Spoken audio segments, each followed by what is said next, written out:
Hey, the topic today is called the Oaks of Los Gatos, but it could also be the Oaks of Los Gatos, Saratoga, Los Altos Hills. You see, I live in a very, very wealthy area. It's referred to as Silicon Valley, and around the outsides of the valley are all the hill communities where most of the money is.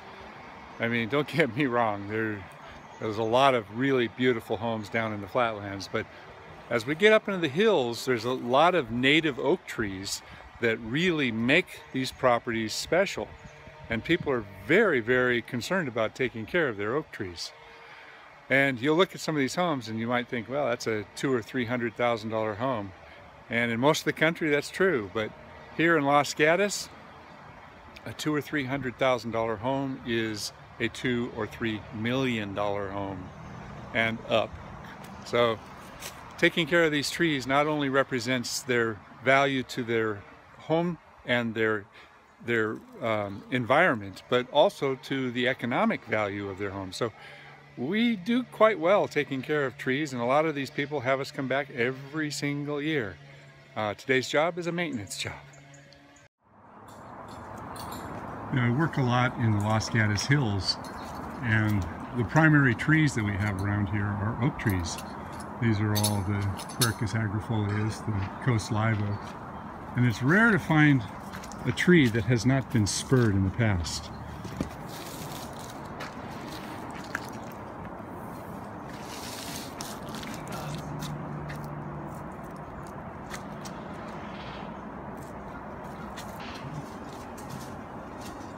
In days gone by, that was just common practice.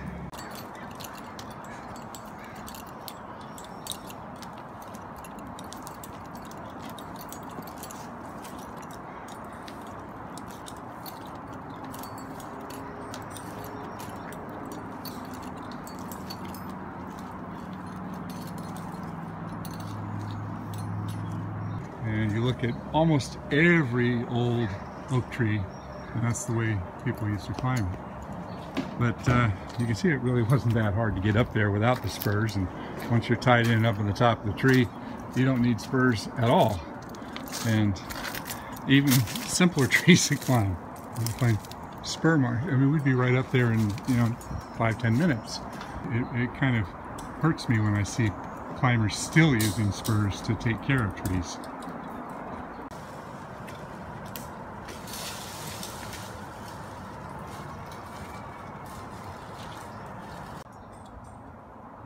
Now, so often people will build houses next to oak trees.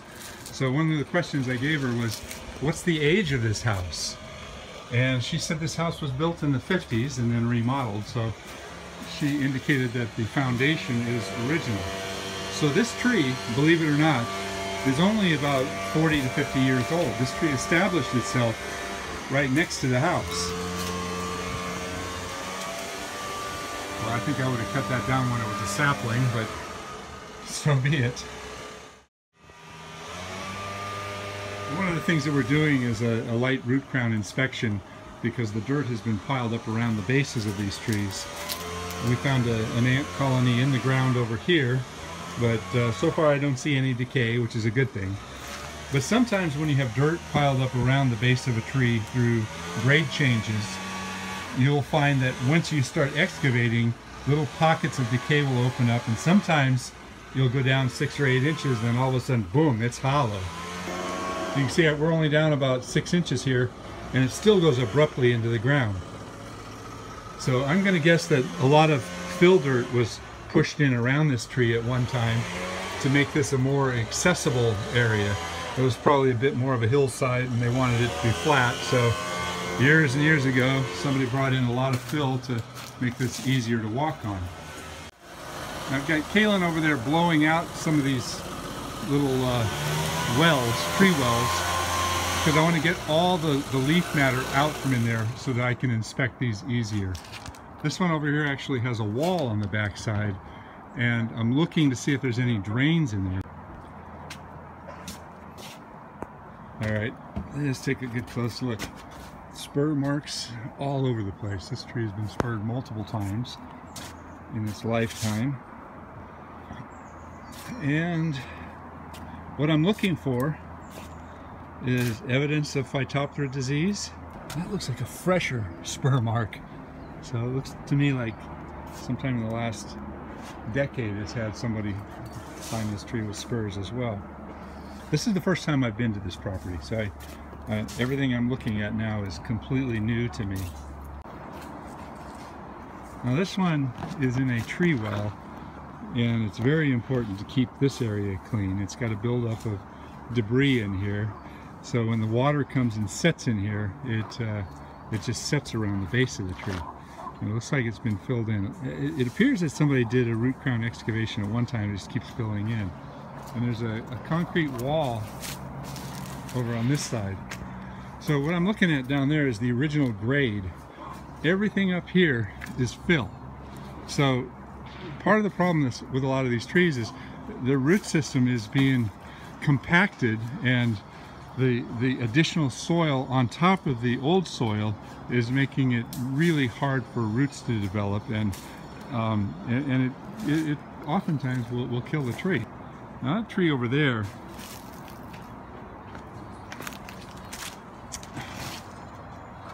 fortunately it's leaning away from the house, but that's a really difficult one to inspect. I don't know how much of the roots were damaged, or if that tree was planted there years ago when the house was built. These are all unknowns, but it's important to find this stuff out. She did say this house is from the 50s. There's a natural grade over on the neighbor's property, and you can see that they're trying to utilize their property, which is, you know, what everybody wants to do. But oftentimes these constructions will create long-term problems with root systems. The trees are not looking great. They're not looking super healthy. There we've got where an old limb ripped, just tore all the way down, just tore all the way out, and somebody cleaned it up a long time ago and painted it. Tree sealant really doesn't do a whole lot. It's been shown in some cases to actually be detrimental. But in the past, that was a very, very common procedure. Here's an old screen. The nails are quite old, but they haven't been absorbed, so I'm guessing this was done sometime in the last 5 to 10 years at the most. And I was able to look inside. It only goes in about that far. And if you look down here, somebody actually put a drain hole. So there was water holding up inside there. Maybe it was a breeding ground for mosquitoes, and they thought that was a way of remedying it. But there's been a lot of discussion about whether it's a good idea or a bad idea to put in drain holes, and from everything that I have learned, the consensus is no. It just adds additional damage to the tree, and if there is water in the hole, that's not a good thing, but it does kind of keep it in an anaerobic state. There's so much discussion, and a lot of these discussions are actually theories about what's going on, and you know, the proof of the whole situation is tough to decide.